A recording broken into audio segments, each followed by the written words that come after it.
some students will start at community college to study intensive English. Other students might already have very strong English skills, so they are ready to start studying their bachelor's degree at community college. And we'll talk about both of these options during the presentation. Again, my name is Maria Dietrich, and I am from Northampton Community College. These are the topics we are going to talk about today. First, we'll talk in general about what a community college is. Then we will talk about the intensive English programs, which we also call English as a Second Language, or ESL for short. Third, we will talk about associate degree programs, which are the first 2 years of a bachelor's degree, and they are designed to transfer to a university so that you can complete your bachelor's degree. Number 4, then we will talk about some support on community college campuses to help students and make sure that they are successful when they come to study here. And lastly, number 5, we will talk about some benefits of attending community college and why this might be the right choice for some students. So, in my state is the state of Pennsylvania, and there are right now there are 15 community colleges. This map only shows 14 because a new community college was added in the northwest corner of the state in the town of Erie.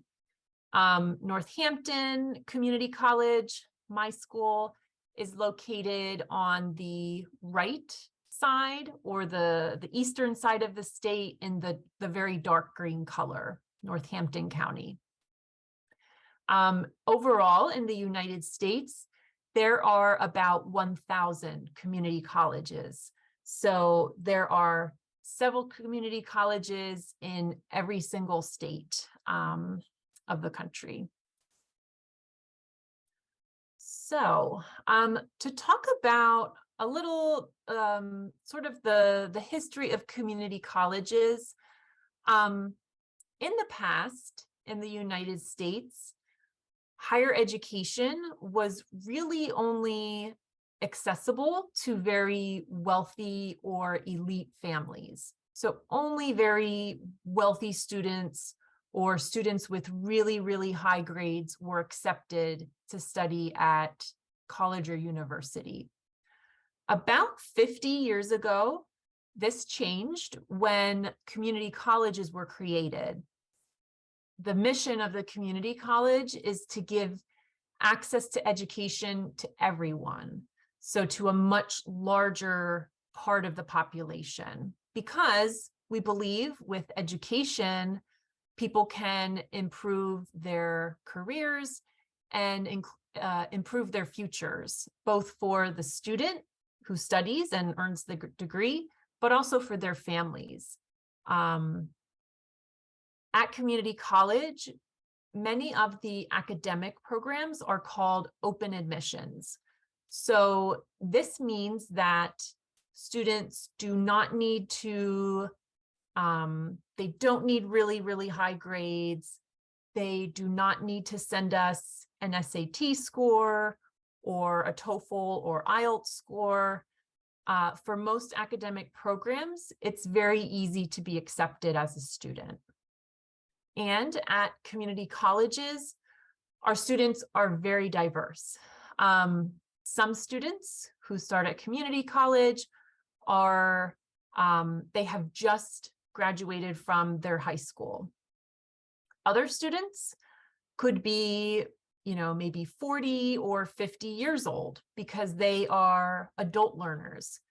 These people might already have some professional career experience, but maybe they want to go back to college to get a new degree so that they can maybe change their career field, or maybe just work on developing some skills that they need for the career they already have. And then we also have students who join the community college because they want to improve their English language skills, so that they have opportunities, more opportunities at work or, in their personal or professional life. So as you can see, community colleges are very welcoming to all different types of students who have many different goals. And on community college campuses, we have programs to help students meet these academic goals that they have. Okay, so not every community college, but many of them will offer an intensive English program. We sometimes call this ESL for short. To study in the English program, the student would apply to the college, and they could send the community college as one of their, if they have already taken a standard English exam, such as TOEFL, IELTS, or Duolingo, the student can send us their scores for review. If the student has not taken one of those exams yet, that's okay. They will simply take the online English exam that the community college sends to them. And these exam scores are to help both the community college and the student understand what level English the student needs to start with. So for example, some students may have almost no experience with English, so their test scores would probably show that they need to start in very basic level classes in English. Other students who already have a few years experience with the English language, when they take those English exams, they would probably place into like an intermediate or an advanced English level. Community colleges offer these English programs with classes, all these different skill levels. So whether you are basic, intermediate, or advanced, when you need to start. And we also have classes to develop all of your English language skills, including reading, writing, listening, and speaking. I always recommend to students that they take some English exam while they are still in their home country. This is because if the student waits until they arrive in the United States to take an English exam, they could be disappointed. For example, maybe the student thought that they didn't even need to study English. Maybe the student thought they were ready to study computer science or biology. But then when they take the English exam, their English scores are quite low and they need to study English for several semesters. So for that reason, it's always a good idea for students to take one of the English exams while they are still in their home country, so that before they even travel to the US, they know whether they need to take intensive English classes or if they are ready to study in an academic degree program. Also, on the community college campuses, we have a lot of support for students learning English. So beyond just the English classes students take, there is also tutoring, like English tutors available that students can meet with for like help one-on-one. There can also be conversation groups where students and professors meet outside of class just to have extra time practicing the language. Sometimes there are also book clubs where groups of students and maybe a professor read an English book together and then discuss the material. There can also be English language partners, just to have you get extra practice listening and speaking the language. So there will be many opportunities in addition to your English classes to be practicing and learning the language. Okay, so that was for the intensive English programs. Now we're going to focus on associate degree programs. Some of you may be familiar with this, maybe some of you are not. So in the United States, some students apply to a four-year college or university, and they attend all 4 years at that college or university. A different option is to apply and start at a community college, study at the community college for 2 years, earning about 60 credits, and graduating with what is called an associate's degree from the community college. Then the student would transfer to a college or university to study the next 2 years. For the last 2 years, again, it would be earning about 60 credits, and then the student would graduate with their bachelor's degree from the college or university. So with either of those options, whether you start at the college or university and study for 4 years, or if you start at the community college, 2 + 2 years, it's still 4 years either way. And there can be advantages to starting at the community college. So something that we should consider when we are thinking about maybe starting at community college and following this path, which in the United States, sometimes we call it 2 + 2, sometimes we call it the transfer path. What we are referring to is the process where a student studies for 2 years at community college and then transfers and completes 2 more years at the college or university. For students who are considering this option, the best thing to do is to make sure that both the community college and the college or university are both accredited. And you can ask both institutions this question. If both schools are accredited, it means that their academic programs are recognized and certified by a regional authority, and they are approved by the Department of Education. For students who might attend a school that is not accredited, it's possible that a lot of the credits would not transfer. So it's very important to ask both schools and make sure they are accredited. The second thing that students can do to also try to make sure this process goes smoothly is to choose a transfer path. This basically means that the community college the student attends has a transfer agreement with the four-year college or university.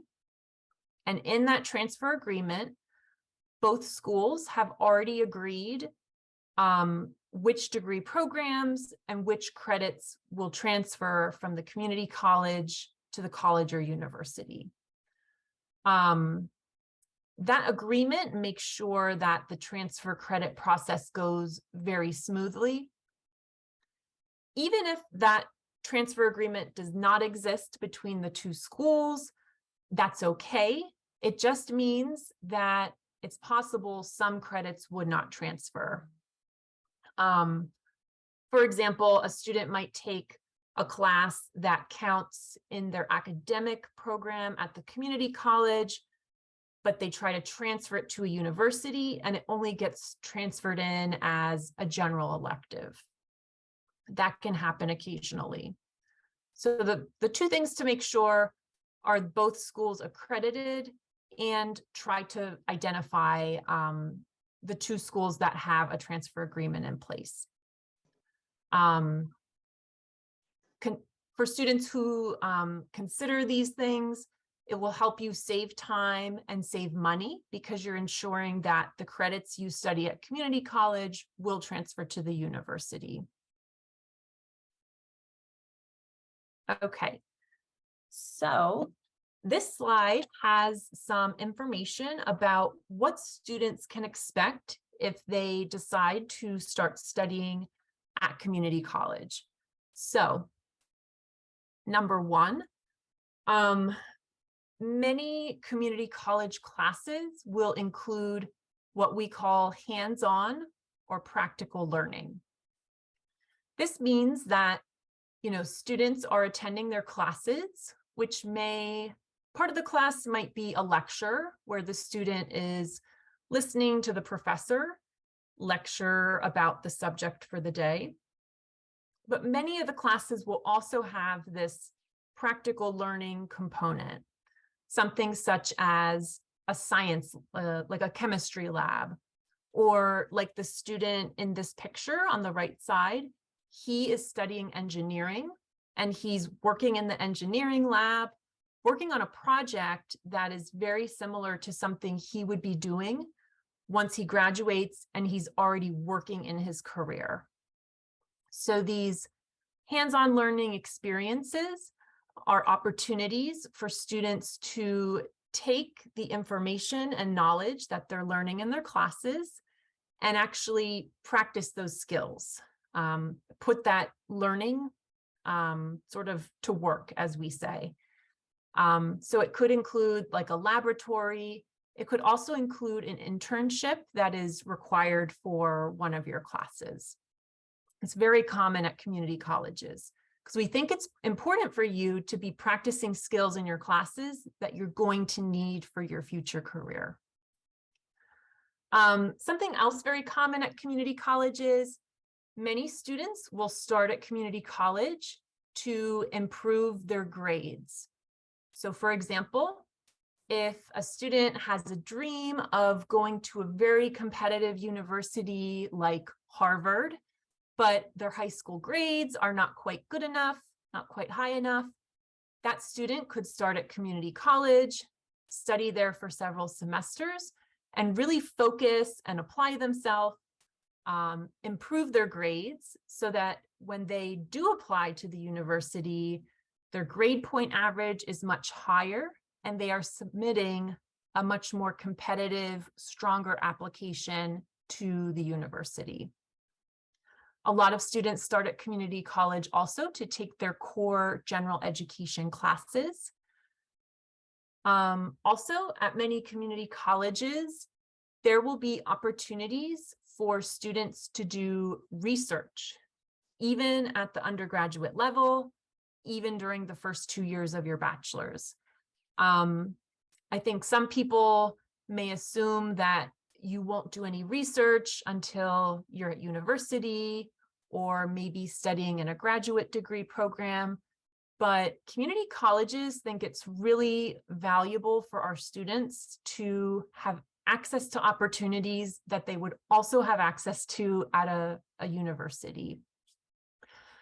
Community colleges also have student clubs and like leadership classes or like startup boot camp, entrepreneurial classes, because we think these are other opportunities for students outside of just their classes for the week to help these students work on developing skills, developing talents, developing their interests. All of these things are going to make the community college student really a strong applicant when they apply to transfer to a university or in the future when they're applying to jobs. And lastly, starting at community college can be great because you will have a more diverse network. What I mean by this is that many professors who teach at community college also work in their professional field. So a professor might teach a criminal justice course, but they also work as a practicing attorney, or they might teach architecture classes and then they work at an architecture firm. This is really valuable for our students because when it's time for you to apply for an internship that might be required for one of your classes, you can just talk to your professors they already work in their fields, and you might be able to intern at their law firm, or they might be able to introduce you to someone who can hire you as an intern at their company. So I think these are a lot of advantages for community college students. Okay. Other great benefits at community college.